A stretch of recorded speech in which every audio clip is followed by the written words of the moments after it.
Hey, what's going on, everybody? Welcome back to the channel. I'm Carl from Sovereign Citizen Chronicles. All right, so today we have two proceedings. We're going to have Brian J. Wilkinson. He's back in court. This is a sovereign citizen that we've covered on this channel before. He's going to be before Judge Jan Satterfield out of Butler County, Kansas. All right. So then next up, we're going to have a favorite on this channel and a favorite on YouTube. Period. Daniel McGough, and he's going to be in front of Judge Erane Washington out of the state of Michigan. All right. So let's get to these two proceedings. Whenever they're ready, we'll move on to Brian Wilkinson. Looks like he's a revocation as well. This is Judge Hart's case. Mr. Watts has represented him previously. He last had a revocation on 7/1 of 25. Had a 3-day sanction. Well, that's interesting. We're going to go on the record in state of Kansas versus Brian J. Wilkinson. It is 2023 CR 300002. The state appears by and through Mr. Deviney.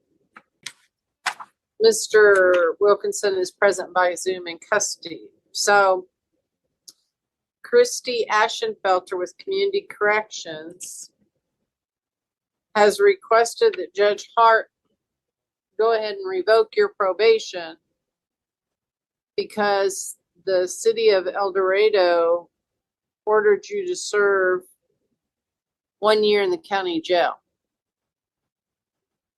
which is unusual. I don't know if they were planning to pay for a year of jail for you, but I'm not suggesting that they shouldn't do that, but it's unusual. So I don't know if we'd revoke him, he'd probably go to the DOC, but we'd pay to house him if not, or in the interim. It looks like he was a B on the grid, so he was a departure on a possession of methamphetamine in the first place. So there doesn't need to be any intermediate sanctions, even though there was in July. You were ordered to serve 3 days as a sanction. You have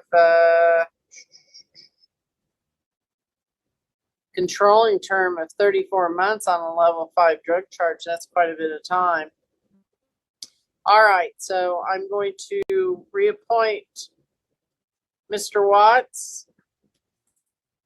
Get you scheduled back in front of Judge Hart and let him decide what he wants to do for November 14th at 2:30. On in and for the record. For the record, On in and for the record, fraud upon the court. sir, I didn't understand what you said.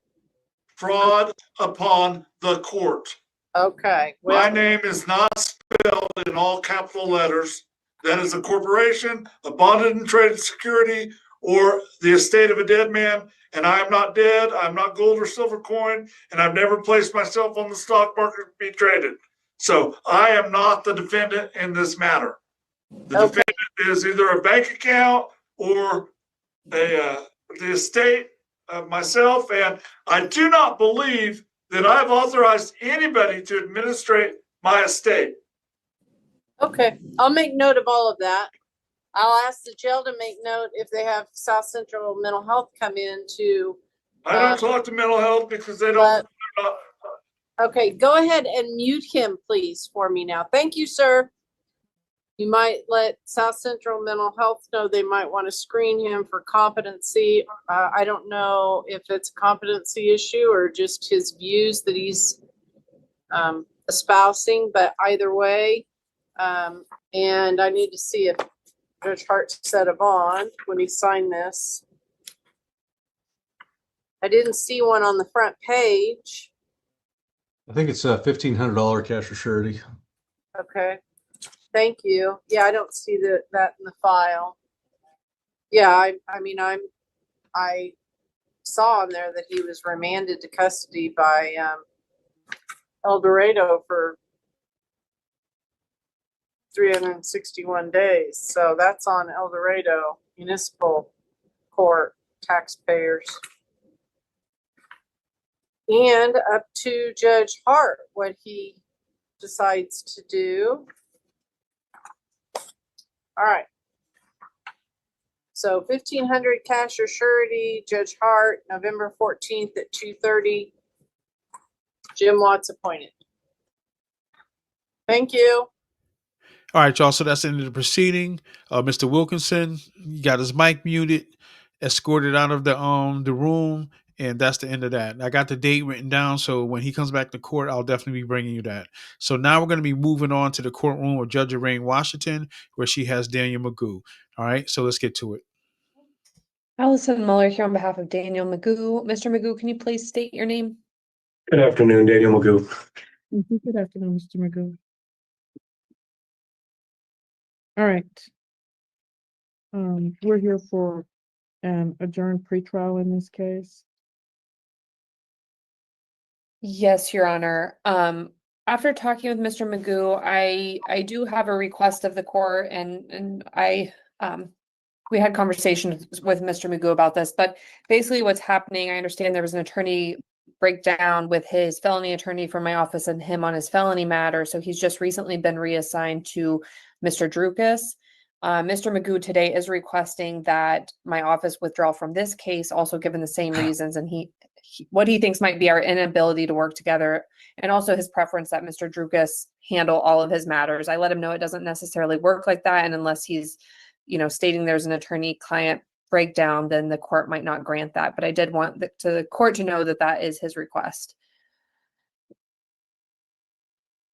Is there an attorney-client relationship breakdown or no? Your Honor, we've only been adjourning at this point because we thought that the global resolution might be possible. I still think that's possible. I think I'm able to represent him and obtain a global if it is possible. And if at one point we learn that it's not, then I'll certainly transition into trying to resolve this matter. So from my stance, there's not an attorney-client breakdown. And I did indicate that, well, Mr. Work spoke with Mr. McGough and indicated that. But I understand it's still Mr. McGough's request for our office to be taken off. And so he asked that I address it to the court. And again, we've explained to him that it probably will not be granted unless he's claiming attorney-client breakdown, which I'm not sure if he is or is not. Ms. Woods? Judge, I'm trying to look through my notes. I don't see that anyone's requested a global offer. I'm more than happy to see if that's something we can do. I know this has been being adjourned based on his other felony cases.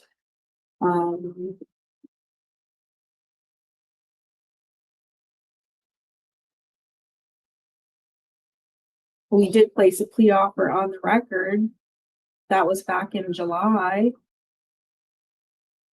And then it's just been being adjourned to see what happens with his felony case. No one's ever come for a global or requested us to work out anything other than waiting to see what happens to the felony. Like, I guess they assumed it was going to be dismissed or not go to preliminary exam. I'm not sure. Ms. Woods, I'm sorry if you weren't included in any emails. His attorney with my office, Alex Warren Green, was, I believe, coordinating with the prosecutor at the felony stage. And if there was a global, I hopefully would have included this, but I'll certainly reach out to you directly about the global. I know that an argument was made on his behalf back in September 15th, along with everything that the prosecutor just said, for a bond reduction, which I granted at the request of his counsel at that time. And as you have indicated, Ms. Muller, defendant indigent is not able to determine who their attorney is going to be. That is assigned based on the assignment office. And at this point in time, if you're saying there's not a breakdown, I'm not understanding. He doesn't get to just say that this attorney, he wants to have the same attorney. That's not how that works, Mr. McGough. Is there something you wanted to say, sir? It was in reference to the global resolution that I apparently the prosecuting attorney, Ms. Woods, has not received anything on. I just thought it would be, I thought having Alex and also Ms. Moeller representing me in both of my cases would have some kind of cohesive approach, but being that there was a breakdown in my felony case with the public defender's office, I just wanted to really simplify things and reduce the confusion with, obviously there's a confusion with who's messaging who on the global resolution. So I just thought it would be simpler and better for me. Thank you. I can appreciate you thinking that, but that's not how it works, unfortunately, sir. So what I'm going to do at this time is I'm going to continue counsel as counsel is. Ms. Mueller, when we come back the next time, you should have had communications with everybody as to what's going on with the global resolution, including his new attorney. Is that Mr. Drukas? It is, Your Honor, and that's set for this week, I believe tomorrow. Hmm.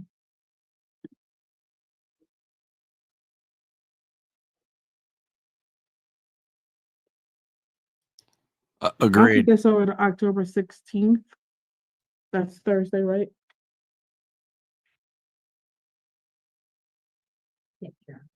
October 16th, 2025 at 9:00 a.m. and hopefully we have a global resolution by then. The bond will be continued, as I said it last time. He has a 1,010% on this. I'm not sure what's going on the other matter, but he has a GPS tether if he's released on this case, which he can be. Thank you very much, Your Honor. You're welcome.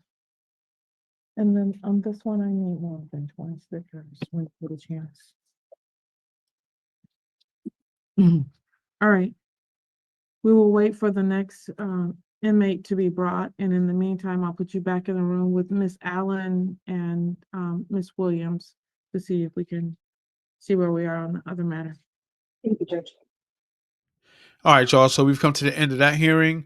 Not much to it, not much commentary needed. It seemed like Daniel McGough, he behaved himself this time. All right, so I have the date written down for him as well, and I'll be bringing you that proceeding as well. All right, so I just want to thank you for watching. Like, comment, subscribe to the channel, hit that notification bell so you get notified when I upload more videos.